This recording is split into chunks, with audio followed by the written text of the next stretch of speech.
नमस्कार दोस्तों, आपका एक और नए स्टोरी में स्वागत है। हावड़ा जंक्शन के प्लेटफॉर्म नंबर 8 पर मैंने भागकर छूटने वाली ट्रेन पकड़ी थी। बैग से टी शर्ट निकाली और बारिश में गीले हुए कपड़ों को बदलने के लिए वॉशरूम चला गया। बाहर निकला तो बारिश अब बंद हो चुकी थी। मैंने बैग से लाइटर निकालकर गीले टी शर्ट को अंदर डाल दिया।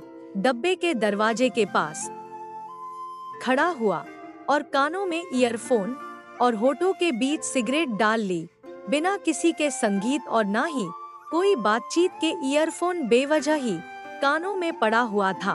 हमारे बहुत सारे रिश्तों की तरह सिगरेट सुलगाने के बाद मैंने एक दो कश ली और सोचने लगा कि कम से कम इस ट्रेन ने तो प्लेटफॉर्म मेरे बिना नहीं छोड़ा।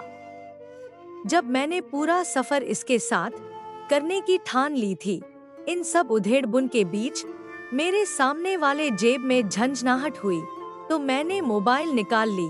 स्क्रीन पे अरबाज का नाम दिखा तो मैंने कॉल उठा लिया। कॉल उठाते ही सामने से आवाज आई, क्यों अमित, निकाह में नहीं आओगे? सारे माइक लाइट आ रहे हैं। मैंने हंसते हुए बोला, मेरे बिना शादी नहीं करोगे क्या? उसने कहा, हाँ नहीं करेंगे, तुम्हारे जैसे थोड़े ही हैं कि लड़की के चक्कर में दोस्ती भूल जाए। मैंने थोड़ा रुककर बोला, सबका प्यार मुकम्मल नहीं होता, शादी हो रही, चुपचाप कर लो। और सुनो, कल बोरिंग रोड वाली चाय दुकान के पास मिलते हैं। उसने कहा, तुम आओ तो? मैंने कॉल काटने से पहले बोला, तुम अकेले आना भाई, बहुत सारी बातें करनी है। बोरिंग रोड के पास वाली चाय दुकान शायद पटना की सबसे अच्छी चाय दुकान थी। मेरा ऐसा सोचने की वजह हमारी बहुत सारी यादों का जुड़ाव भी हो सकता हो, लेकिन वहाँ की भीड़ इस बात पर मुहर भी लगाती थी। हम तयशुदा वक्त से आधे घंटे देरी से मिले और मिलते ही उसने गर्मजोशी से मुझे गले लगाया। चाय की गिलास हाथ में रखकर बातों का सिलसिला शुरू हुआ।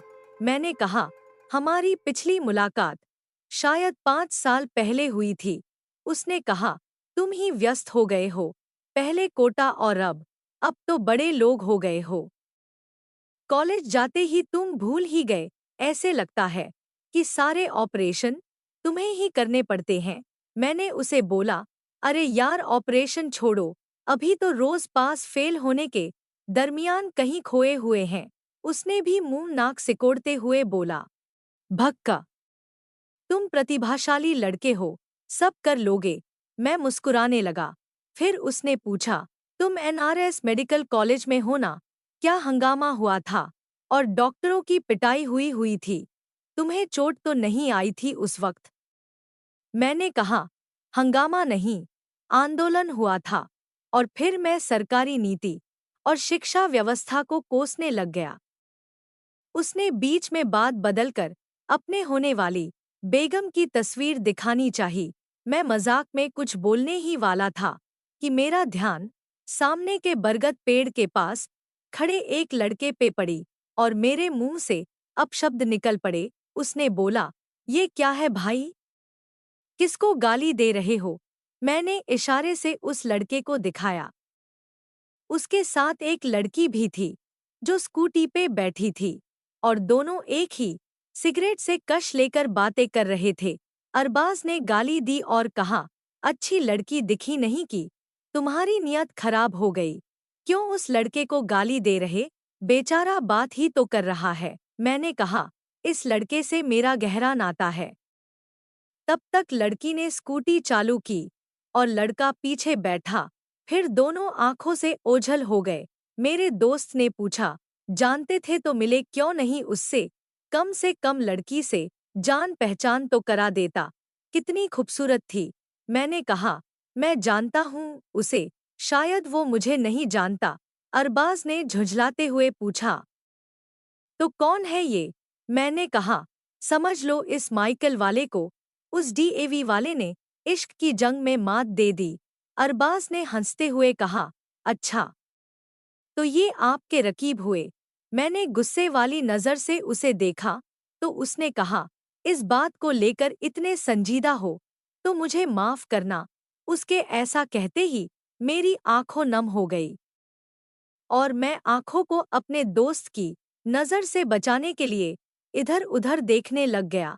उसने मेरा सर पकड़ा और आंखों में आंखें डाल के बोला, ये कैसे मुमकिन है? तुम्हारे जैसा लड़का, जिसने दोस्ती के अलावा किसी चीज को इतनी अहमियत नहीं दी, और फिर भी कोई दोस्त तुम्हारे इतने करीब नहीं आ पाया, जो तुम्हारे मन के चारों तरफ बनी दीवार के पार झांक भी सके। लेकिन आज ये आंसू यह बात बयां कर रहे हैं कि वो दीवार टूट चुकी है। मैंने नम आंखों को पोंछते हुए कहा, दीवार सिर्फ टूटी नहीं यार, मेरे नाम, दिल, दिमाग, आत्मसम्मान, प्यार, जज्बात और दोस्ती के साथ ढहा दी गई। हम दोनों पास वाले पार्क में बैठ गए, जहां मैंने ना चाहते हुए भी अपने सारे जख्मों जज्बात के अफसाने को अपने दोस्त के सामने खोल दिया। उसने बोला, यह वही लड़की है ना, जो तुम्हारी अच्छी दोस्त है? मैंने हाँ में सर हिलाया, तो उसने बोला, पर तुमने तो बोला था कि तुम्हें उसमें कोई रुचि नहीं और उसका कोई साथी भी है। मैंने कहा, मैंने तुमसे कभी झूठ नहीं बोला। वो एक बंगाली लड़का है जो मेरे ही कॉलेज का था और वो उसके साथ थी और साथ खुश भी थी। वो बंगाली लड़का दिखने में अच्छा था, बहुत सारी भाषाएं जानता था, नाचने का हुनर था, नाटक नौटंकी करता था और पढ़ाई में भी अच्छा था।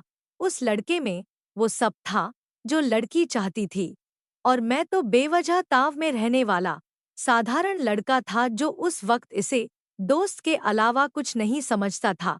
लेकिन इस लड़के के कारण हमारी दोस्ती में कभी खलल नहीं पड़ी, न कभी कोई हमारे बीच आया, और उस समय तक इतनी गहरी हो चुकी थी दोस्ती कि वो लड़का भी हमारे बीच नहीं आ सकता था। पर वो लड़का अपने ढेर सारे कामों में व्यस्त रहता और वक्त की कमी की वजह से रिश्ता खत्म हो गया। अरबाज ने बीच में टोका मुझे, कुसुम नाम है न तुम्हारी दोस्त का? मैंने हाँ में सर हिलाया। तो उसने फिर पूछा, अब इस लड़के के साथ रिश्ता खत्म होने के बाद तुम दोनों का क्या हुआ? मैंने कहा, उस लड़के के जाने से वो बिखरने लगी, और उस वक्त जो शायद कोई भी दोस्त करता, मैंने भी वही किया, उसका साथ दिया और उसके साथ रहा। मेरे दोस्त ने पानी की बोतल मेरी तरफ बढ़ाई और पूछा, फिर क्या हुआ? मैंने कहा, फिर हमने वक्त का सफर कुछ वक्त के लिए साथ तय किया। सुबह की पहली कक्षा में आंखों के विभाग के आते और मेरी आंख कुसुम के कॉल से खुलती थी। उसके बाद शायद रात के 2 बजे तक हम साथ ही होते थे। उसके हॉस्टल जाने पर कॉल और रोज की बातें। हम दो खुद को समझदार समझने वाले लोग दुनिया की सबसे बड़ी बेवकूफ़ी करने लग गए थे। कॉलेज का हर विभाग, मंदिर, ग्राउंड, हम दोनों के हॉस्टल के बीच के रास्ते, पेड़, तालाब और हम मिलकर इस दोस्ती को रोज अलग ऊंचाइयों पे ले जा रहे थे। 250 लोगों की क्लास में हम दोनों अपनी अलग सी कहानी रच रहे थे। रविवार को हम दोनों बाहर जाने से बेहतर कॉलेज के तालाब के सामने साथ बैठना पसंद करते थे। उसके साथ होने पर मुझे ऐसा लगता है कि मुझे किसी चीज की जरूरत ही नहीं हो। उसी साल की दिवाली की छुट्टी में जब वह घर गई, तो उसके आने में बहुत वक्त लग गया, शायद 20 दिन। छुट्टी खत्म होने के बाद भी वह घर पर ही रही।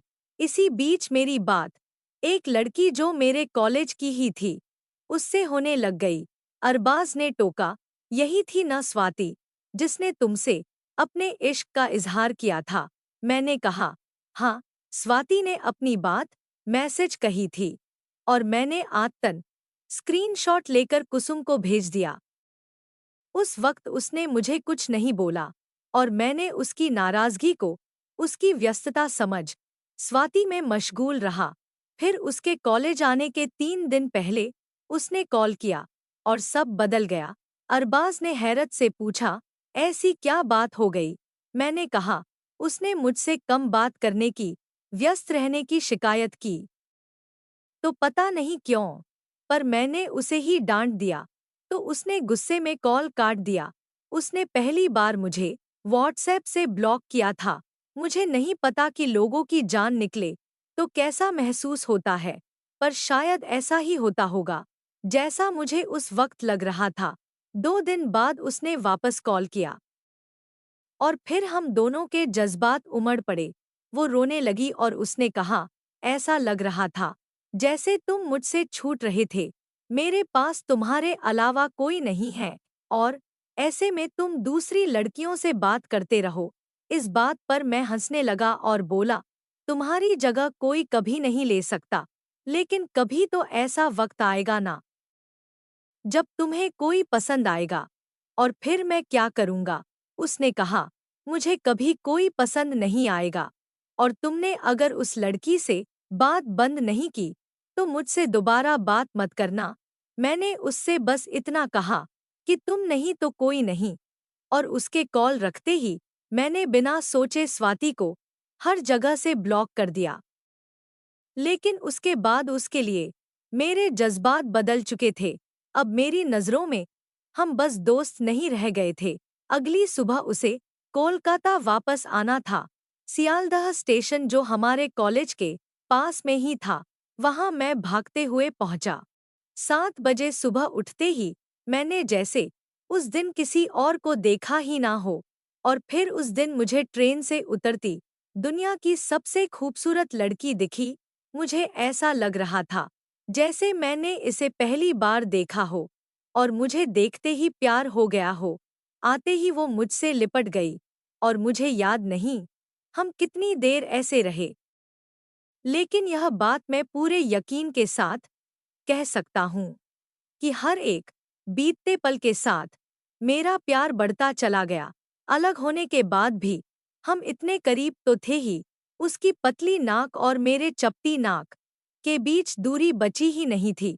धड़कनों की आवाज़ ऐसे महसूस हो रही थी जैसे उस भीड़ में बस हम दोनों बचे हो।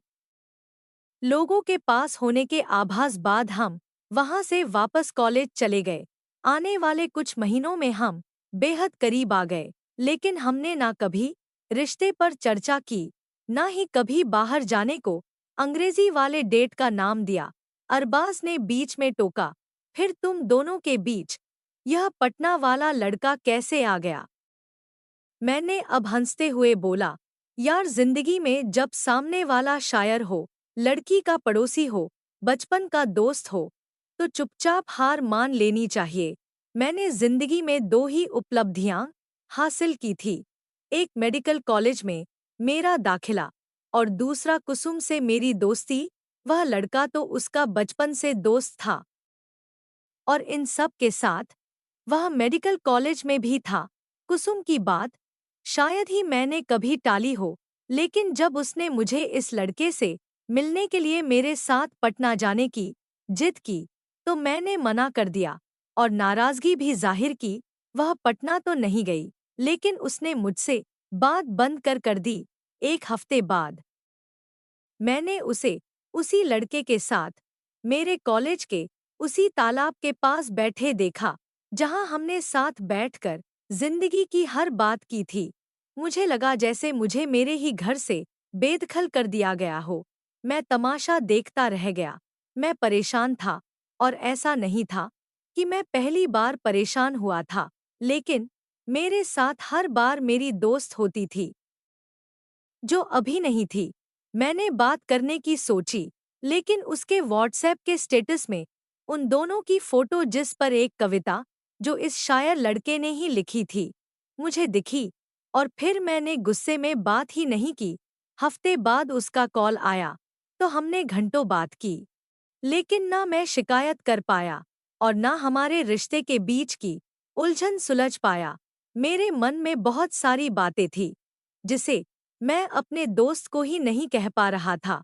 फिर मैंने उसे खत लिखा, प्रिय कुसुम, मुझे लिखना तो नहीं आता, लेकिन मेरे पास मेरी बात कहने के लिए कोई जरिया रह ही नहीं गया था।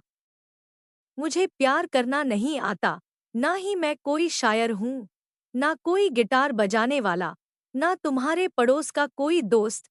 मुझ जैसे साधारण से दिखने वाले शख्स को तुम्हारे जैसी लड़की से इश्क करने की इजाजत मिलनी ही नहीं चाहिए थी। लेकिन अफसोस इसी बात है कि मुझे तुमने ही बेशुमार मोहब्बत करने की इजाजत दे रखी है। जब मैं तुम्हें पानी पीते देखता हूँ तो तुम्हारी गर्दन से मुझे प्यार हो जाता है।